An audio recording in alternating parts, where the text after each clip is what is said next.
ذکی غلام نہ کوئی منصب ہے اور نہ ہی کوئی اصطلاح ہے۔ محترمی ظہور احمد صاحب، آپ نے اپنے ایک میسج میں کہا ہے کہ جاہلوں کی کمی نہیں، ایک ڈھونڈو ہزار ملتے ہیں۔ اگر یہ پھبتی آپ نے خاکسار پر کسی ہے تو میں اس پر مسکرا ہی سکتا ہوں اور خدا تعالیٰ کا شکر بھی ادا کرتا ہوں کہ اس نے مجھے آپ جیسا عالم نہیں بنایا۔ میں کوشش کرتا ہوں کہ اپنی کم علمی کے باوجود آپ کی تھوڑی سی مدد کر سکوں، کیونکہ آپ اس معاملہ میں جن بنیادی باتوں سے لا علم ہیں، آپ کے پیر و مرشد جمبا صاحب بھی اس ابتدائی علم سے بالکل کورے ہیں۔ وہ بے شک اپنے آپ کو امام علم و حکمت کہتے رہیں اور آپ جیسے مریدان باصفا آنکھیں بند کر کے ان کے ہر دعوے پر ایمان لاتے رہیں، اس سے علم تحقیق کی دنیا میں کوئی فرق نہیں پڑتا۔ جو لا علم ہے وہ اس معاملے میں جاہل ہی کہلائے گا۔ جمبا صاحب نے خوب کھول کر واضح کر دیا ہے کہ ان کا بنیادی دعویٰ ذکی غلام ہونے کا ہے۔ میرا کہنا یہ تھا کہ ذکی غلام نہ کوئی منصب ہے نہ کوئی عہدہ ہے جس کے وہ مدعی ہو سکیں۔ دراصل جمبا صاحب ایک ایسے منصب پر فائز ہونا چاہتے ہیں جو کہیں موجود ہی نہیں ہے۔ مختلف مناصب میں نبوت، صدیقیت، شہادت، صالحیت وغیرہ شامل ہیں۔ دنیاوی عہدوں میں صدارت ہے، وزارت عظمیٰ وغیرہ ہے، لیکن ایکسٹرا اسسٹنٹ پروفیسر کا کوئی منصب نہیں ہے۔ فٹ بال کے کھیل میں سینٹر آؤٹ کی کوئی پوزیشن نہیں ہوتی۔ کرکٹ کے کھیل میں کوئی وکٹ کیپر کم باؤلر نہیں ہوتا۔ اسی طرح مذہب کی دنیا میں ذکی غلام کوئی عہدہ نہیں ہوتا۔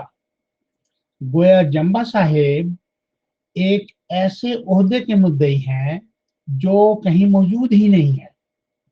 علاوہ ازیں میں نے یہ بھی واضح کیا تھا کہ ذکی اور غلام عربی زبان کے دو الفاظ ہیں۔ ذکی کا مطلب ہے پاک، اور غلام جب بشارت کے طور پر استعمال ہو تو اس کا مطلب ہے بیٹا۔ گویا ذکی غلام کے معنی ہوئے پاک بیٹا۔ قرآن کریم میں بھی غلام کا ترجمہ بیٹا کیا گیا ہے، اور حضرت مسیح موعود علیہ السلام نے بھی اپنے ہر الہام میں جہاں جہاں غلام کا لفظ استعمال ہوا ہے اس کا ترجمہ بیٹا ہی کیا ہے، جبکہ جمبا صاحب نے قرآن کے معنوں سے بھی اور مسیح موعود علیہ السلام کے کیے ہوئے معنوں سے بھی انحراف کر کے ذکی غلام کا منترا پچھلے برسوں میں اس کثرت سے پڑا ہے کہ آپ جیسے مریدوں نے یقین کر لیا کہ جمبا صاحب درست کہہ رہے ہیں، حالانکہ وہ کھلی کھلی تحریف کے مرتکب ہو رہے تھے۔ جمبا صاحب پاک بیٹا کے الفاظ اس لیے استعمال نہیں کرتے تھے کہ لوگوں کا ذہن مسیح موعود علیہ السلام کے بیٹوں کی طرف منتقل نہ ہو جائے۔ اس سے زیادہ فریب کاری اور کیا ہو سکتی ہے کہ آپ اپنا الو سیدھا کرنے کے لیے قرآن کریم اور مسیح موعود علیہ السلام کے ساتھ کھلواڑ کرنا شروع کر دیں۔ محترم ظہور صاحب، آپ نہ تو ذکی غلام کو کوئی منصب ثابت کر سکے اور نہ ہی اسے کوئی اسلامی اصطلاح ثابت کر سکے، اور نہ ہی کوئی ایک ایسا حوالہ پیش کر سکے کہ مسیح موعود علیہ السلام نے کہا ہو کہ مجھے خدا تعالیٰ نے ذکی غلام عطا کرنے کی بشارت دی ہے۔ ہر جگہ آپ نے یہی فرمایا کہ مجھے خدا تعالیٰ نے ایک پاک سیرت بیٹا عطا کرنے کی بشارت دی ہے۔ کیا آپ کا ضمیر آپ کو ذرا سا بھی نہیں جھنجھوڑتا کہ قرآن اور مسیح موعود علیہ السلام کے بتائے ہوئے معنوں سے منحرف کون ہو رہا ہے؟ یہ عاجز یا جمبا صاحب اور دیگر جنبی حضرات؟ آپ نے 20 فروری 1886 کی پیشگوئی میں سے مسلم موعود کے بارے میں جتنے الفاظ بھی نقل کیے ہیں ان سے نہ تو ذکی غلام کا ایک منصب ہونا ثابت ہوتا ہے اور نہ ہی اس کا کوئی اسلامی اصطلاح ہونا ثابت ہوتا ہے۔ آپ نے جو فکرے نقل کیے وہ یہ ہیں: نمبر 1، وہ جلد جلد بڑھے گا اور اسیروں کی رستگاری کا موجب ہوگا۔ اس جملے میں ایک پیشگوئی کی گئی ہے، نہ تو کوئی منصب ثابت ہوتا ہے اور نہ کوئی اصطلاح ثابت ہوتی ہے۔ نمبر 2، دل کا حلیم اور علوم ظاہری و باطنی سے پر کیا جائے گا۔ اس فکرے میں حضرت مسیح موعود علیہ السلام کو جس پاکیزہ بیٹے کی خدا تعالیٰ نے بشارت دی تھی اسی بیٹے کی صفات بیان کی گئی ہیں۔ اس میں بھی نہ تو کوئی منصب بیان ہو رہا ہے اور نہ ہی کوئی اسلامی اصطلاح ثابت ہو رہی ہے۔ نمبر 3، وہ 3 کو 4 کرنے والا ہوگا۔ یہ حضرت مسیح موعود علیہ السلام کے اسی پاک بیٹے کی ایک نشانی ہے۔ نہ تو اس میں کسی منصب کا تذکرہ ہے اور نہ ہی کسی اصطلاح کا ذکر اذکار ہے۔ نمبر 4، وہ کلمۃ اللہ ہے کیونکہ خدا کی رحمت و غیوری نے اسے کلمہ تمجید سے بھیجا ہے۔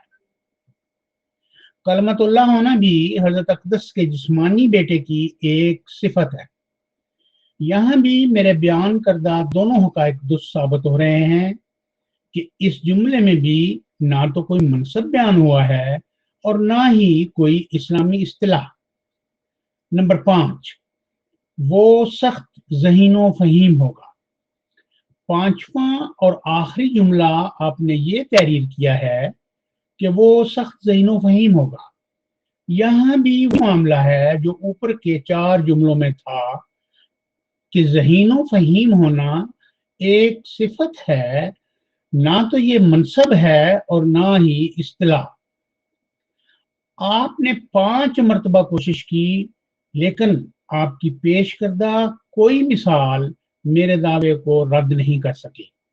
دوسرے لفظوں میں میرا دعویٰ جوں کا توں قائم ہے کہ ذکی غلام نہ تو کوئی منصب ہے جس پر خدا تعالیٰ اپنے کسی بندے کو فائز کرتا ہے اور نہ ہی یہ کوئی اسلامی اصطلاح ہے جس کا مطلب حقیقی اور لازمی معنوں سے ہٹ کر لیا جائے۔ ذکی کے حقیقی اور لازمی معنی پاک کے ہیں اور یہاں بھی یہ لفظ انہی معنوں میں استعمال ہوگا۔ غلام جب بشارت کے طور پر استعمال ہو تو اس کے لازمی اور حقیقی معنی بیٹے کے ہیں اور یہاں بھی یہ لفظ انہی معنوں میں استعمال ہوگا، یعنی ذکی غلام کا مطلب ہے پاک بیٹا۔ ظہور صاحب معاف کیجئے، آپ نے جاہل ہونے کا طعنہ تو دے دیا تھا لیکن معلوم ہوتا ہے کہ آپ کو لفظ، اصطلاح اور منصب کے معنی معلوم نہیں ہیں۔ اگر آپ جانتے ہوتے اور نیک نیت بھی ہوتے تو پھر آپ کو میری بات بآسانی سمجھ آ جاتی اور آپ پیشگوئی مسلم موعود کے 5 جملے درج کر کے اپنی کم علمی کا اظہار نہ کرتے۔ چلیے میں آپ کو اور آپ کی وساطت سے آپ کے پیر و مرشد کو سمجھانے کی کوشش کرتا ہوں۔ وما توفیقی الا باللہ۔ لفظ 2 یا 2 سے زائد حرفوں کے مجموعے کو لفظ کہتے ہیں۔ الفاظ کی 2 قسمیں ہیں، کلمہ اور محمل۔ کلمہ بامانی اور محمل بے معنی لفظوں کو کہتے ہیں۔ اصطلاح، جب کسی لفظ میں اس کے لازمی اور حقیقی معنوں کے ساتھ کسی اور مفہوم کا اضافہ شامل ہو جائے تو اسے اصطلاح کہتے ہیں۔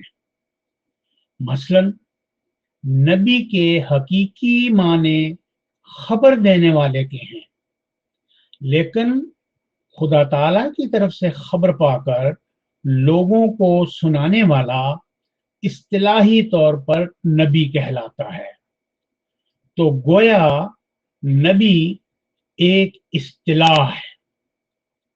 پورا اسلامی لٹریچر چھان ماریے، ذکی غلام آپ کو کہیں بھی اصطلاح کے طور پر نہیں بلکہ اپنے اصلی اور حقیقی معنوں میں ہی ملے گا، یعنی پاک بیٹا۔ منصب وہ مقام و مرتبہ یا عہدہ ہے جس پر کسی شخص کو فائز کیا جاتا ہے۔ دین اسلام کے اندر مختلف مناصب موجود ہیں، مثلا نبوت، رسالت، صدیقیت، شہادت وغیرہ وغیرہ۔ اسی طرح دنیاوی مناصب میں صدارت، وزارت وغیرہ کی مثالیں دی جا چکی ہیں۔ ظہور صاحب، چونکہ آپ کو لفظ اور اصطلاح میں فرق معلوم نہیں تھا، اس لیے آپ اس گھپلے کا شکار ہو گئے کہ قرآن پاک میں جتنے الفاظ بھی آئے ہیں وہ سب کے سب اصطلاحیں ہیں۔ ایسا نہیں ہے۔ مثال کے طور پر ذالک الکتاب لا ریب فیہ، اس کا مطلب ہے کہ یہ وہ کتاب ہے جس میں کوئی شک نہیں۔ ذالک کوئی اصطلاح نہیں، لیکن الکتاب ایک اصطلاح ہے، اور اس اصطلاح کا مطلب قرآن پاک ہے۔ اسی طرح لا اور ریبا اور فیہ بھی اصطلاحی نہیں بلکہ عربی کے دیگر الفاظ کی طرح عام الفاظ ہیں، اور یہ اپنے اصلی اور حقیقی معنوں میں ہی استعمال ہوں گے۔ بالکل اسی طرح ذکی اور غلام بھی کوئی اصطلاحی نہیں بلکہ عربی کے عام الفاظ ہیں اور اپنے حقیقی اور اصلی معنوں میں استعمال ہوں گے، یعنی پاک بیٹا۔ ظہور صاحب، میں نے اپنی بساط کے مطابق نہایت سادہ اور عام فہم انداز میں اپنا موقف آپ پر واضح کرنے کی کوشش کی ہے۔ اگر آپ نیک نیتی سے غور و خوض کرنے کے بعد بھی یہی سمجھتے ہیں کہ میرا دعویٰ دلیل کے ساتھ ثابت نہیں ہوا اور اس میں کوئی سکم موجود ہے، تو آپ تھوڑی سی تکلیف کر کے کسی شریف النفس غیر عملی عالم سے رابطہ کر کے ان سے رہنمائی حاصل کرنے کی کوشش کریں۔ شاید میری نہیں تو ان کی بات ہی آپ کے پلے پڑ جائے۔ ریکارڈ کی غرض سے آپ کو بتا دوں کہ جنبیوں کا اس حوالے سے کیا کردار رہا ہے۔ نمبر 1، جنبا صاحب نے خلیفہ رابع کو تحریری یقین دہانی کرائی کہ آپ میرے شفیق باپ ہیں، آپ میرے آقا ہیں، اور میں آپ کا غلام ہوں۔ آپ امیر المومنین ہیں، آپ کی اطاعت مجھ پر واجب ہے۔ آپ جو بھی فیصلہ فرمائیں گے میں اسے قبول کروں گا، اور ہر حال میں آپ کا اور اللہ تعالیٰ کا اطاعت گزار رہوں گا۔ خلیفہ رابع نے جب اپنا فیصلہ سنا دیا تو جنبا صاحب تمام وعدوں اور یقین دہانیوں سے منحرف ہو گئے۔ نمبر 2، 5-6 برس قبل عبد القدیر صاحب نے لندن کے ایک پروفیسر نصیر حبیب صاحب کا نام پیش کیا کہ وہ میرے اور قدیر صاحب کے اختلافات کا فیصلہ کرنے کے لیے ثالث بن جائیں۔ جب میں نے بھی پروفیسر نصیر حبیب صاحب کو ثالث تسلیم کر لیا تو قدیر صاحب اپنے تحریری وعدے سے منحرف ہو گئے۔ نمبر 3، جنبا صاحب نے 21 مارچ کو امیر فیصل صاحب کو میرے اور جنبا صاحب کے تنازع میں اپنی طرف سے ثالث مقرر کر دیا۔ امیر فیصل صاحب نے فیصلہ سنا دیا کہ جمبا صاحب نے اپنے 8 مارچ والے غیر مشروط چیلنج کو قبول ہو جانے کے بعد 16 مارچ کو مشروط بنا دیا، اور اس طرح جمبا صاحب ایک شرمناک شکست سے دوچار ہو گئے ہیں۔ یہ فیصلہ سنتے ہی جمبا صاحب نے اسے تقوی اور انصاف کے ساتھ فیصلہ کرنے کی ہدایات سنانی کر دی۔ میں نہیں سمجھتا کہ آپ کی افتاد تباہ اپنے دیگر ساتھیوں سے مختلف ہوگی، لیکن کوشش کر دیکھیں کہ کوئی غیر جانبدار عالم آپ کو حقیقت حال سمجھا سکے۔ میں نے اپنے تئیں ہر ممکن طریقے سے اس حقیقت کو واضح کر دیا ہے کہ جمبا صاحب کا بنیادی دعویٰ محمل اور بے معنی ہے، کیونکہ یہ جس عہدے کے دعوے دار ہیں وہ کہیں موجود ہی نہیں ہے۔ اس طرح جمبا صاحب کی بنیاد منہدم ہو چکی ہے اور ان کا دعویٰ ہوا میں معلق ہے، اور اہل فکر و نظر کے لیے تفنن تباہ کا باعث ہے۔ خالد واسطی، 14 اپریل 2021۔